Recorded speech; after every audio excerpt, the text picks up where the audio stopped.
of you guys being here this morning. It's, as you can tell, we have a little bit of a light crew with the women's retreat. But I'm glad you're here and want to make the most of our time together. What they put up today, I don't know if you were aware of this, but Kenny won the lottery. That's our Super Bowl ads this afternoon. So for just $4.5 million, we're going to be putting that on, so the whole nation's going to be able to see it, and so you want to watch the. Thank you guys, Ruben, Fritz. Thank you very much. Okay, so let me pray for our time. I have to think that there's a reason for each of us being here, whatever that might be. There always is, but I think I'm particularly aware of that today. So let me pray and let's get into God's Word. Lord, thanks for this morning, and thank you for just this place. Lord, I pray for our women.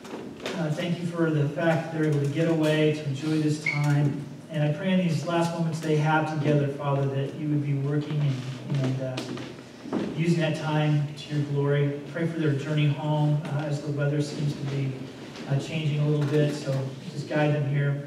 Pray for our children's ministry. Thank you for Mike and his staff that are just ministering to our kids. And Lord, on the eve of starting a new chapter in our church's life, I'm going to 2 services. I just pray for your guidance and direction and provision in that. So guide us to your word this morning, and I ask this in Jesus' name. Amen. Amen.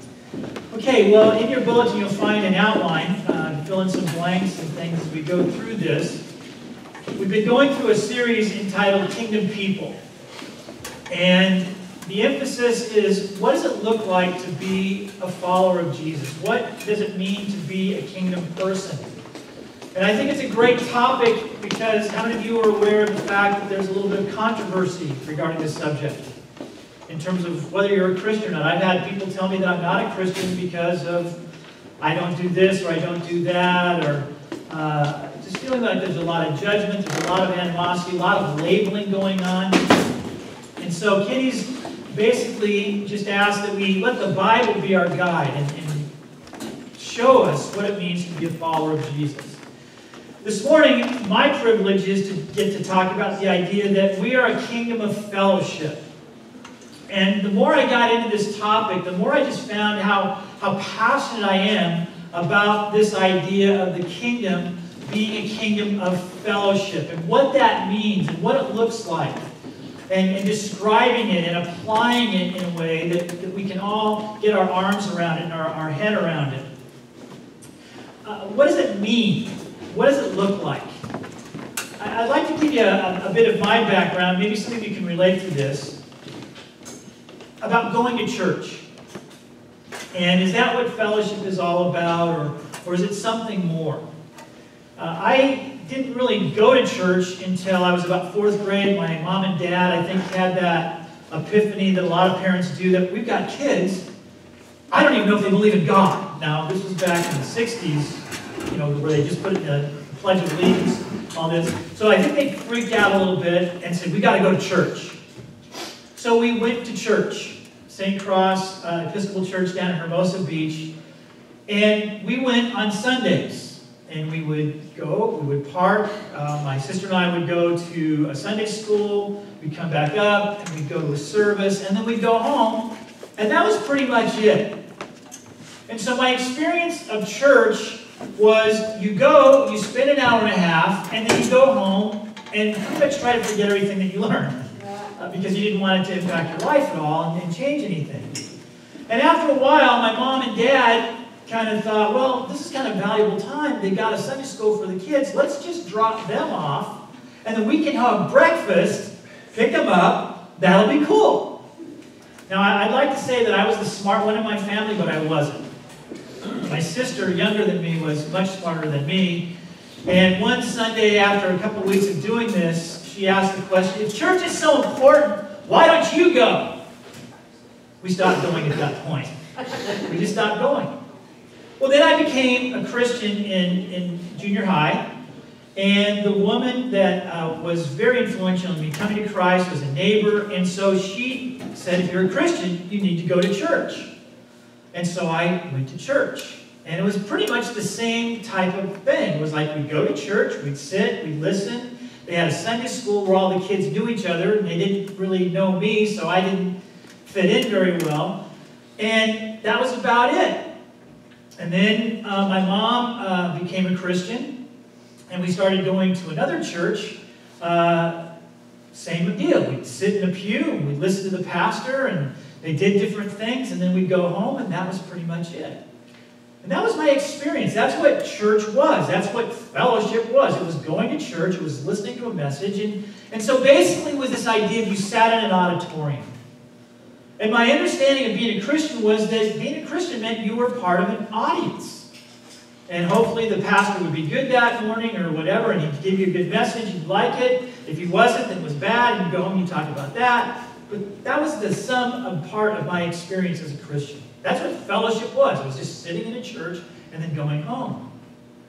And then I started going to a Baptist church in Manhattan Beach. It was the same type of thing, but they had a youth group. And I got involved in the youth group, and I started spending time with friends there. And then I went on a high school retreat. And all of a sudden, this idea of Christianity and this concept of fellowship became a whole different matter to me.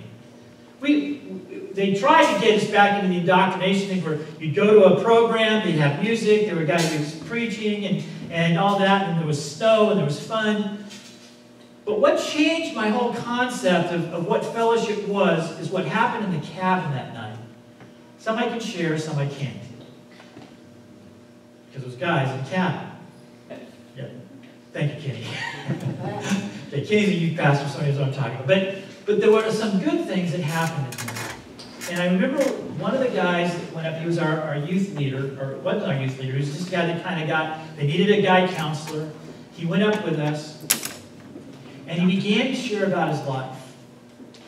And I'll never forget him basically telling us that he'd married his wife, but was really struggling in that relationship. He loved her, but they were in a situation where they had to get married, and the pressure he felt, but how much he was depending on Jesus to guide him through that process, to help him in his relationship to his wife, to his family, to his kids.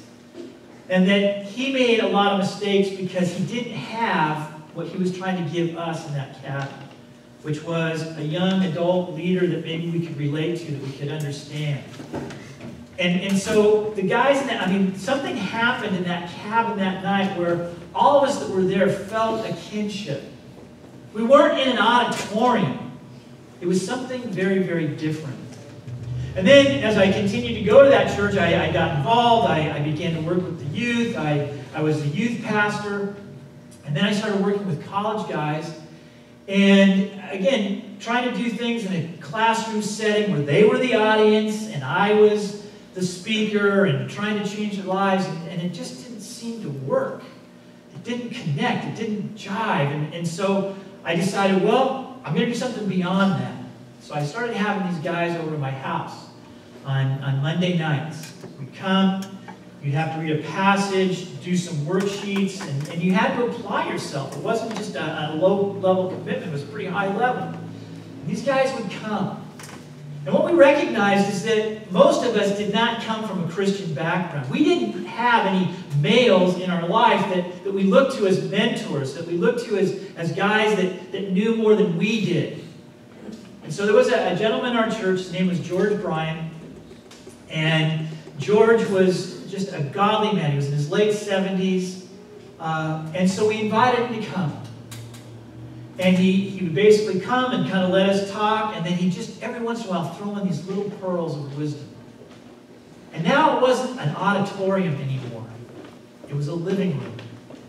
It was a situation where we interacted with each other. We shared our heartaches. We shared our joys. We shared the things that we were struggling with. And I know that all the guys in that room will never forget one rainy night where we were there with George, and George was supposed to be the one in charge of the Bible study. We started at 7. We always kind of talked for about 15 or 20 minutes or so. And at 20 after, we were supposed to start the Bible study. And there was a clap of thunder. And George, at that moment, got up and said, "Gentlemen, I know I'm in charge of the Bible study, but but I can't stay. My wife, Mary Ross, is home, and I'm sure that with the thunder, she's going to be frightened. And I need to be home with her tonight. So I hope you guys will understand, and he left. That was a lesson I will never forget. For those young guys sitting in that room thinking that this was the most important thing in the world, we learned something about George. That his faith was real, that his relationship with his wife he'd been married for 55 plus years to her. And then out of that sensitivity, he knew that he couldn't be with us, he needed to be with her. Something I've never forgotten. It was a living room, not an auditorium. So let's take a look at some scriptures this morning. I want to, first of all, start with, I think, the penultimate scripture with regard to the idea of the kingdom being a kingdom of fellowship. And that would be Acts chapter 2. So if you would turn to Acts chapter 2, this is a very familiar passage to many people, because I think it's the description of what church life is supposed to be about. And there's four fundamentals, four basic concepts that I think throughout history are irrefutable. If you want to have a successful church, if you want to have a Christ-centered church, this is the passage that we look to. Acts chapter 2, verse 42. They just had this explosion. The whole church is inundated with people. And what were they going to do? How were they going to treat these people? So it says in verse 42, they devoted themselves. They committed themselves. They made it their practice day in and day out. It was a choice. It was a retinue. It was a ritual. They devoted themselves to the apostles' teaching. They wanted to know from the mouths of those that had walked with Jesus what it was to follow Jesus. And to the fellowship. And it's interesting because that article is important. It's not to fellowship. It's not this idea of an action as much as this whole concept that would permeate their existence. The fellowship. And then to the breaking of bread and to prayer. Those were the four activities that Christians were to be committed to devoted to. Now the word that is used there, the fellowship, is a word that I think many of you might have heard in other sermons and stuff like that. It's the word koinonia. Koinonia. Koinos means common. And the word itself is a very, very important word. There's several aspects to it, but it means literally to share, to have in common, to participate, partnership. And this is a very important thing for us to understand if we're going to be kingdom people. If we want to follow Jesus, that we are to be committed, devoted to the fellowship. But fellowship is a weighty thing. It's a blessed thing. It's an important thing, but it's powerful, but it costs something. This idea of sharing, this idea of participating, to have something in common. And so as we look at this word, basically that's all I did. I just did a word study in the New Testament of what it means to have fellowship, to have things in common. And I found four specific things that are true of this word fellowship that we need to embrace if we're going to be sincere followers of Jesus, if we're going to be successful in our relationship with Jesus. The first idea is that sharing in a personal connection. That this fellowship begins with God doing something in you and me. It's pretty hard to have koinonia with other Christians if we haven't had this experience in our own life. Because it's the point of contact. It's the primary thing that we have to have in common. And it's this. God, who has called you into fellowship, and that's the word I want you to see because that's the word koinonia, fellowship with His Son, Jesus Christ, is faithful. All Christian fellowship begins primarily with fellowship with Jesus. Having a relationship with Jesus, having a connection with Jesus. I remember in that Bible study I was telling you about earlier, we had a guy named Greg. Greg was an intellectual. The guys had met him at El Camino, and he would argue with them. They were in a psychology class together. And so they said, hey, Greg, well, you should come to this Bible study. And because we can't answer questions, but Duke can. So he would come to these things, and he would challenge me, and he was so smart, so intellectual, and asked great questions. But he was skeptical. He said, why do you believe this, etc., etc.? And we kept saying, well, it's by faith, and because Jesus has changed our lives. And he just didn't get the idea of that. And it was great having him there, and it kept us all honest, but he didn't fit in a sense. And when we would pray, he didn't understand that. There was no passion, there was no understanding. But we just kept encouraging him, well, read the Bible, see what Jesus says. And one week he came and said, I finally took you guys up on it. I've been arguing, and last night I was up till 2 in the morning reading the Bible. Couldn't believe what I was seeing there. He said, I saw Jesus in a whole different light. And I asked Jesus into my life. And he said, it was as though scales fell from my eyes. All of a sudden, I couldn't stop reading. And it was just so powerful to me. And now it's like I see you guys in a completely different light. Now you're not people that are strange to me or whatever, but now I understand. You're my brothers. That we have this in common. And he said, I couldn't wait to get here tonight. And he became a vital member of that Bible study, went on to become a deacon in a church, and just a profound experience with God. Because that's where it begins, with Jesus. Peter tells us this, through these he has given us his very great and precious promises, so that through them you may participate, that's that word koinonia again, participate in the divine nature. That we tap into the nature of God through this fellowship and escape the corruption in the world caused by evil desires. So we are pursuing a different path. There's something better in store for us. We don't want to go the old way that's corrupting us and taking us out. We want something that's more important than that. And then finally, the Apostle Paul says this, and I wonder how true this is of me, and for many of us, and why we feel like our relationships are lacking, why they seem to be so shallow, why we're not getting what we want. Because Paul says this, I want to know Christ and the power of his resurrection, and there's that word again, the fellowship. And if you understand that idea of fellowship, not the understanding, but the participation, the sharing in of his sufferings, becoming like him in his death. That's where genuine Christian fellowship begins. That we understand that God's called us into a relationship with his Son, that we are established in that he puts us on a new path, but even more importantly, that we want to know what Jesus knew. We want to share in what he experienced. Participate in that in our lives. So it begins there. And once we're there, then all of a sudden we need something. I have a lot of kids. I teach 6th grade, and I think I've shared this before, but if I had a kid in my class and he kept wearing soccer shirts and had a soccer ball and all this stuff, and I'd say, man, do you love soccer? Oh, I love soccer. Soccer's great. It's fantastic. I just love it. And he said, well, are you on a team? Oh, no. I'm not on a team. I just love to play soccer. How many of you would be perplexed by that? How do you play soccer if you're not on a team? And so you might ask the kid, so why don't you?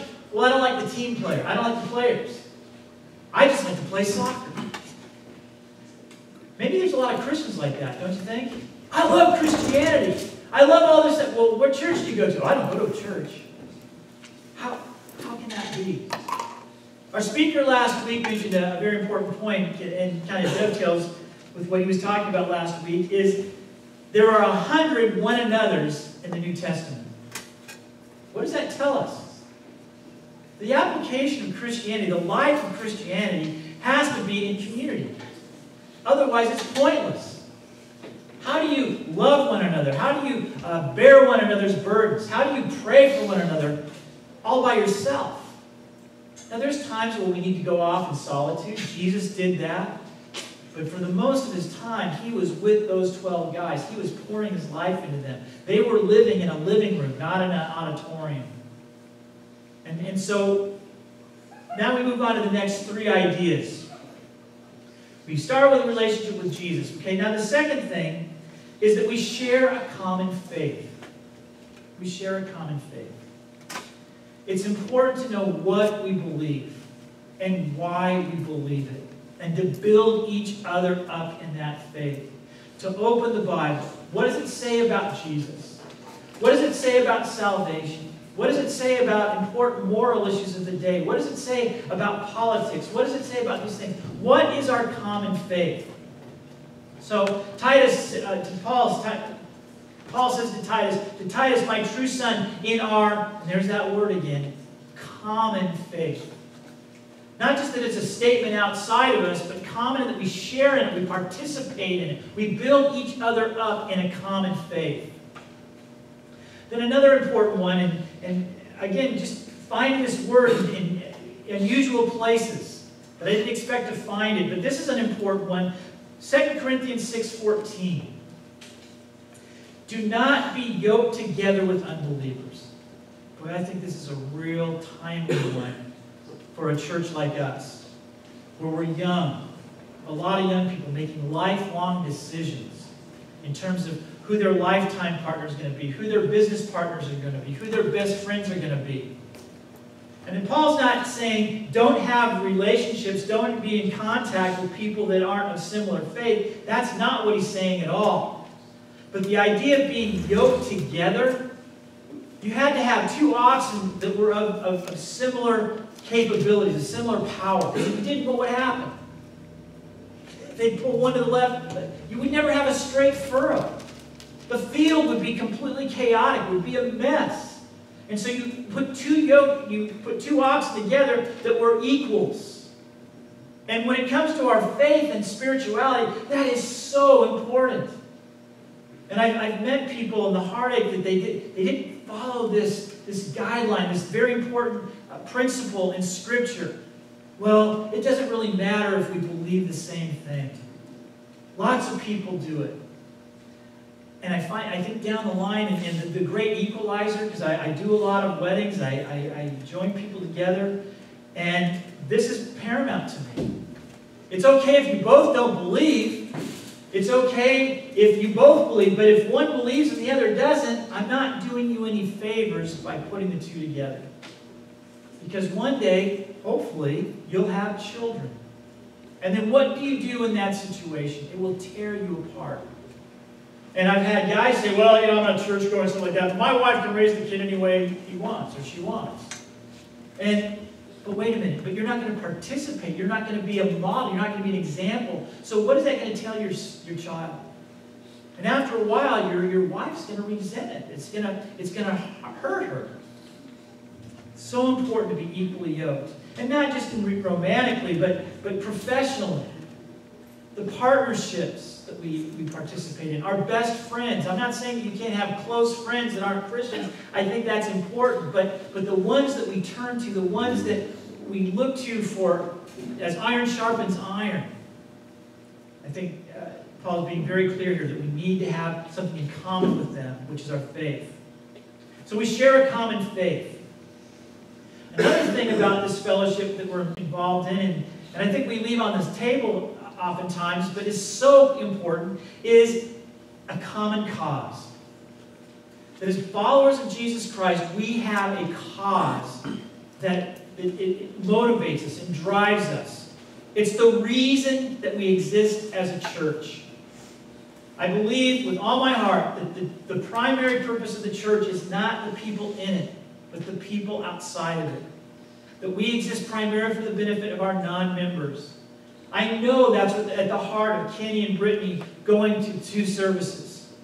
It's not for us. How many of you are happy with the way things are? I think most would say, no, this is great. There's plenty of room for us. Last week, I don't know if you noticed, but there wasn't room for all of us. We were putting up chairs and we still didn't have room. And so 2 services to make sure that we have room so that people can join us, that people can be a part of it. That's the purpose of our existence. That's why we're here. And it creates a natural tension in us. What I found, what I've discovered, I was called to be an interim pastor at a church out in the valley, out in Sunland. And I went there, and my job, I was an interim. They just lost a pastor. It was kind of a heartbreaking situation. And they wanted me to come and spend 3 months there and just give them an assessment at the time I was done. And so I got there. The people were fabulous. Nice people, great people. But I would kind of sit in the back while I was waiting to get it to preach, and I would just kind of watch. And what it was like a family reunion. You know what a family reunion's like? If you're in the family, are they pretty fun? Because you see Uncle Joe, you have your place, right? And, oh man, I haven't seen him so long, and all this and all that, and you have common history and stories to tell. But have you ever been to a family reunion as the friend or the spouse of someone that wasn't in the family? What's that like? It's pretty awkward. It's pretty strange. And so after the 3 months, they asked for my report, and I said, there's a lot of things that are great here. You've got good Bible teaching. You're committed to missions. You love each other very much. But I said, you're not reaching people. Oh, we're doing all this. We're the most loving church in the whole world. And I go, every church, when you're in it, you feel like it's the most loving church in the world. But you can't keep asking yourselves that question. Like, we're a loving family. But what about people that aren't in it that are coming into it? How do they feel? Well, what do you mean? They had no idea. They had no idea that people coming in, and they felt they couldn't get in. They couldn't penetrate. They couldn't, because they were missing the whole point of what church was about. It wasn't for them exclusively. It's not wrong to come. How many of you enjoy seeing people here at church? I do. I love catching up with them and stuff like that. But I guess what I'm going to get to eventually is that this is not church. This is the auditorium. This is the audience. This is where we come and we get good teaching and stuff. This is kind of where we get our marching orders. But the cause of the church, the thing that we're driven by, is to bring people and to make disciples of Jesus. And when we lose sight of that, the church becomes ingrown. We don't need 2 services. Because every church is always just the right size for the last person that found their way into it. Have you ever noticed that? Oh, this is just the right size. One of the big problems we had with the church I started in Manhattan Beach was we started in a living room. Now, why do you think that was? Because I recognized that church shouldn't be an audience. It shouldn't be in an auditorium. It's a family. So we met in a living room. People had cups of coffee, we had sweet rolls, we had fruit, the kids were running around, and it was a living room. And we had 20 people, and we had 25, and then we had 35, and the person in the house said, our living room is getting a little bit trashed. Could we do something different? So we did what almost every church I've ever known that got birthed did. I think Kenny would have a similar situation with RCC. You kind of outgrew this nice little space, so you get an auditorium. And you invite people to come. And all the people in that living room felt threatened. And I think some of you are feeling the same way about going to 2 services. Well, what's going to happen there? Don't lose sight of what our cause is. Don't lose sight of what our cause is. This is what Paul says in Philippians. In all my prayers for you all, I always pray with joy because of what? Your partnership in the gospel from the first day until now. That you were doing everything possible to make sure that the gospel was being shared with people around the world. That I could come to you, that was what you were all about. You were about making sure that Jesus was proclaimed in every corner. I'm so proud of our little church and the partnership we have with different missionaries. The desire we have to send teams to Mexico, to wherever we can to get people in the game, sharing the gospel of Jesus Christ. That's our cause. That's why we exist. And if we lose sight of that, then we become irrelevant. Satan's won. The game pretty much is over because we're just concerned about ourselves. And that's Satan's primary goal. And he's very effective at it, taking our eyes off the prize and having us do what we want to do instead of really understanding we have a common cause. Then the last thing, and this is where my passion, and that is we share in a common concern. We share in a common concern. I think we all have a story. Some of you are brand new to RCC. Some of you have been here from the very beginning. I was fortunate enough to be here from day one when we started up at the Methodist Church and kind of came through, my wife Eloise and I, and to see us grow from like 30 to 40 and to last week, where we're basically putting up chairs and people standing outside, and it's been exciting to see what God has done. But I didn't really fit. I mean, I was trying to fit. I was trying to make friends with people, but a lot of the people came from a common background, another church. They had lots of friends and things, and they would go out after church, and they would do all these things. And I got involved in serving. I worked with the finance team to where we were trying to help put together budgets and stuff. And so that was helpful because I got to know some really great people through that and serving with them. But I didn't really feel a part of what was happening. I didn't feel connected. And then our church did something that I think was probably, I think if you wanted to kind of find when we really started to grow significantly, we started community groups. What did we have, 3 or 4 to start off with?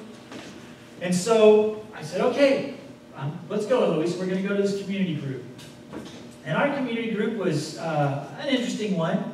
I wouldn't say that I had a lot in common with the people there. Probably didn't have anything in common with them, except that we met every week. And we opened the scriptures, and we had a question.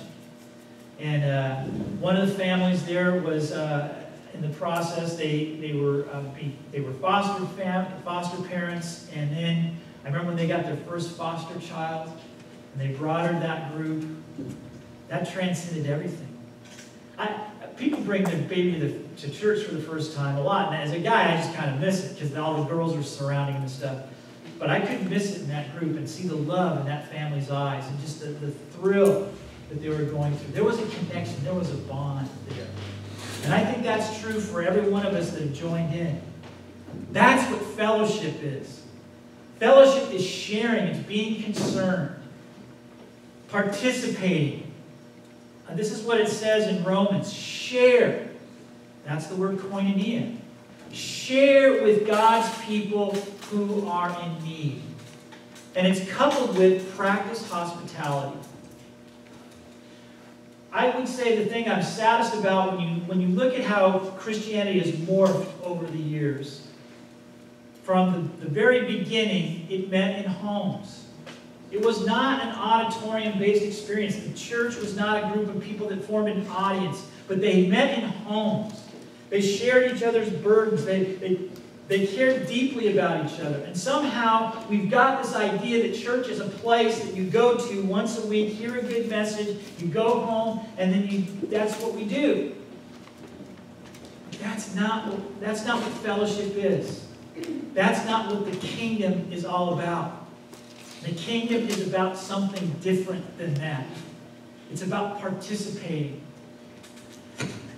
Something that I would ask by way of a challenge is this idea of fellowship. Who's working harder at it? Are you working harder at it? Or are you expecting the people that are not yet inside to work harder at it? It's a two-way street. If you don't put anything in, you're not going to get anything out. And I think some people give up really easily. But what I found at Sunland, and a lot of churches I've been at, is that we make it really hard for people to get in. And there's an application that Paul gives here in Romans. Share with people in need. What does it say after that? Practice hospitality. When do you finally feel like you know someone? I feel like I know you when I've been in your home. When I see the pictures. When I see the table. When I see how big or how small it is. Just how you interact. Because how many of you are comfortable in your home? I'm comfortable in mine. I love being there. I feel like you get to know me when you come to my home. You get to know Eloisa because you see what a great cook she is. You see what a heart she has. Hospitality is essential. And if you've never had a person from your church into your home or been in the home of somebody from your church, are you really understanding what fellowship is? Do you really get it? Now, that's why these community groups are so awesome, because we get into somebody's home. It's comfortable. We feel at peace. We feel at rest. Share with God's people in need. In my own experience, that Bible study back when I was in college, growing up in our church, the church I started in Manhattan Beach, I remember when my mom passed away. She passed away rather unexpectedly. She'd been sick for quite a while. We had a small group that met my house, and it was pretty much our youth staff. But we met every other week, and we met for dinner, and then we had, we talked about youth ministry, we prayed for each other. And my mom died early on a Monday morning, like 1 in the morning. And I was with my dad, and I was sort of numb. I was kind of like, I couldn't get my mind around the fact that my mom was gone. Trying to minister to my dad, and our community group was supposed to meet that night. And I remember that word got out. I called the office to let them know that I wasn't going to be able to get into church that day and what had happened. And very quickly, being the pastor of the church, word got around, and I started getting phone calls, etc., etc. And then I got a couple of phone calls from people in the group just asking if we wanted to cancel that night, that they would understand. And I remember, no. The last thing I want to do is cancel that study. I want you to come. I really need to be with you guys tonight. And so they came over, and, it was not a typical community group meeting at all. But they shared with me in my time of grief and sorrow. They were my family. I was safe. I didn't have to put on any airs. I didn't have to take care of them. They just wanted to be close to me.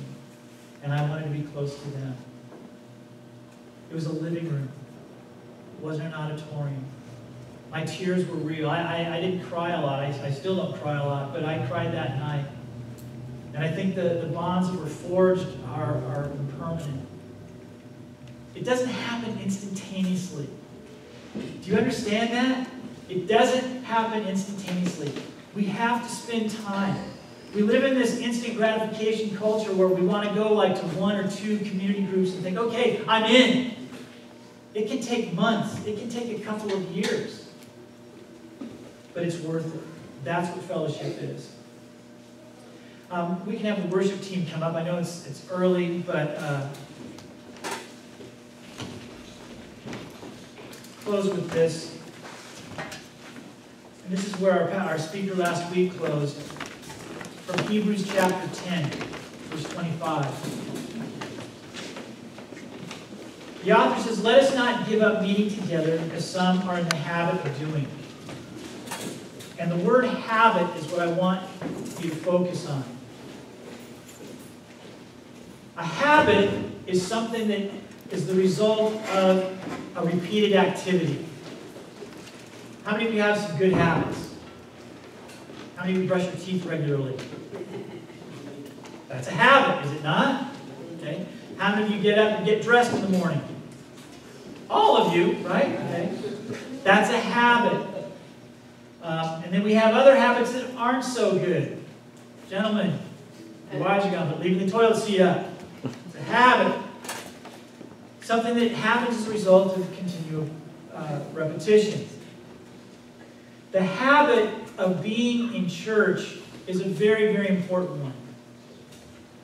And one that has great benefits. I did a lot of research this morning on, okay, so what are the benefits of going to church? And they are significant. One of the things that they found, and these weren't Christian sites. This was CNN, this was Huffington Post, this was a lot of different agencies. But going to church regularly increases your life by about 33%. I mean, it's just because it anchors you. It gives you all these different things. It helps you to prevent doing some negative things in your life. The impact it has on kids, taking your kids, and this is both the mother and the father, not just sending them to church, but taking your kids to church and going as a family. The fact that it reduces so many of the negative factors, depression, alcohol use, drug use, all these different things. It's phenomenal because of one simple habit. Now, is it a guarantee? I wish it were. It's not. But it has so many different positive aspects.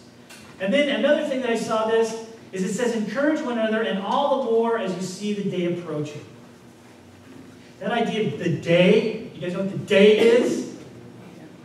Fritz, you know? The day of Jesus returning.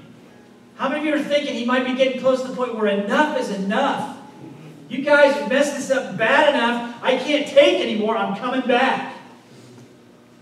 It could be in our lifetime. It could be another 2,000 years. I don't know. But there's something that caught my eye in this whole campaign stuff and some of the follow-through. Our president, he set a goal. He made a promise that if you're a Christian and you pay attention to end times, that should kind of get your attention a little bit. And that is, he wants to move our embassy from Tel Aviv to Jerusalem.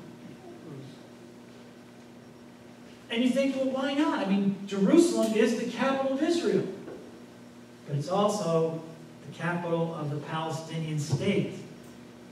And the Palestinians have made it very clear that if you do that, it'll be a slap in our face, etc., etc. But Israel's saying, but that's our capital. And I remember seeing a news thing where they had a building, a vacant building in the background, that they were saying that would make an ideal embassy for the United States. The mayor of Jerusalem is a pretty conservative Jewish guy. He wants to welcome us with open arms. Now, I don't know what's going to happen there. I don't know if you're in favor or against or whatever. I'm just saying that that's kind of one of those things that's a match to what could be events leading to the final days. And even if it's not, how many of you are feeling a little bit under siege as a Christian? Social media, things that people are, just kind of overwhelmed. I am. And I work in a school, it's a pretty liberal environment, and it's like people, they don't even know what I think. They just assume what I get. They're not my friend. They're not calling me. We're not doing things anymore. I'm feeling overwhelmed. I'm feeling alone. And so that's why I look forward to going to Ian's this Wednesday, hanging out with people of like faith, people that care about each other, that care about my life, that I care about their lives. That's what it is to be a kingdom person. That's what it is to have fellowship. That's what it is to be together, to participate, to share. Now, in all things, it comes down to a choice. It's a simple thing. It's a choice that you make. And what choice will you make? Kenny, do we still have community groups functioning? Are they still up and running? They still are. Are they still taking people? Or are they all shut down? Yep, there's 7 now. There's 7. 7 community groups. Now, I'm not saying it's the cure-all, but I'm saying it's a step. Here's one thing I've learned in my life as a Christian, as a pastor, as a follower of Jesus. I believe that growth, if you want to grow as a Christian, it happens only one way that I've ever found. That is by making a commitment to God and then keeping the commitment to God. And I'm not saying it's based on works, etc., etc. That's not what I'm advocating here. But what I am saying is that God encourages us to take a step. And when we take a step, and we promise, and we make a commitment, and we honor that commitment, we begin to grow. We see God work in our life. When we put those aside, we go, like I hope my husband's hearing this, or I hope my wife, or I hope my kid, or I hope that guy next door is hearing this, and we don't apply it to ourselves, we're kind of going down the wrong path. So it's a choice. Will you be a person of the kingdom? Will you engage in fellowship? Will you be a part? Will you join us? And those of you that are already joined, those of you that are here, will you be aware of the fact that not everyone feels in? And that going up and inviting someone over for dinner or watching the Super Bowl or whatever it is, I'll extend open. My wife's making chili. It's great chili. It's turkey and salami. I mean, it's just awesome. And if you don't have a place, I would love to have you join me. I just don't know there's a lot of football fans. Kenny's a baseball fan. And he's a Heretic fan at that. He's a Dodger fan. So, but if you'd like to come and see our house, warts and all, because I don't know how much, is it getting Well, I guess it'll be as clean as I make it. She's making it, I should clean the house, okay? But I extend an open invitation